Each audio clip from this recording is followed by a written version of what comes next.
शब्द दिले त्यांना की मी आहे, तुम्ही फक्त लढा. आमचं दादांवर लक्ष आहे, तुमचं दादांवर लक्ष ठेवा. शरद पवारांसमोर बारामतीकरांनी केलेली ही मागणी.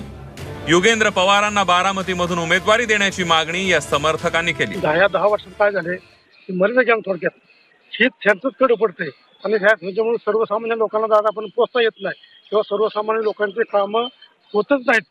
त्याच्यामुळे सर्वसामान्य लोक अत्यंत म्हणजे एक नाराजी लोकांच्याच आहे आणि तेच नाराजी लोक योगेंद्र लोकांच्या अगदी संपर्क साधून घुसल्यामुळे युवकांचा आणि सर्वसामान्य लोकांचा फार प्रचंड आहे.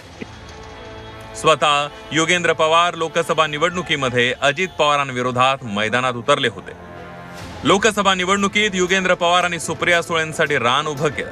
कार्यकर्त्यांची फौज सुळेंच्या विजयासाठी उतरवली. योगेंद्र पवार कोण आहेत त्यावर एक नजर टाकूया. योगेंद्र पवार हे अजित पवार यांचे धाकटे बंधू श्रीनिवास पवार यांचे चिरंजीव आहेत. परदेशात उच्च शिक्षण घेतलेले योगेंद्र पवार विद्या प्रतिष्ठानच्या कामात कार्यरत आहेत. विद्या प्रतिष्ठानचे खजिनदार शरयू उद्योग समूहाचे कार्यकारी अधिकारी आहेत. लोकसभेमध्ये पवार विरुद्ध पवार सामना रंगला होता. आता विधानसभेतही अजित पवारांविरोधात योगेंद्र पवार असा सामना रंगण्याची शक्यता आहे.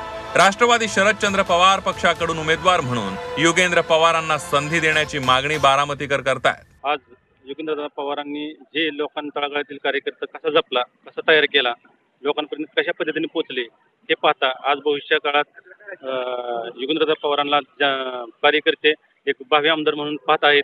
बारामतीमध्ये आधीच काका आणि पुतण्याची लढाई रंगतीये. त्यामध्ये आता योगेंद्र विरुद्ध अजित पवार ही काका पुतण्याची नवी लढाई रंगण्याची शक्यता आहे.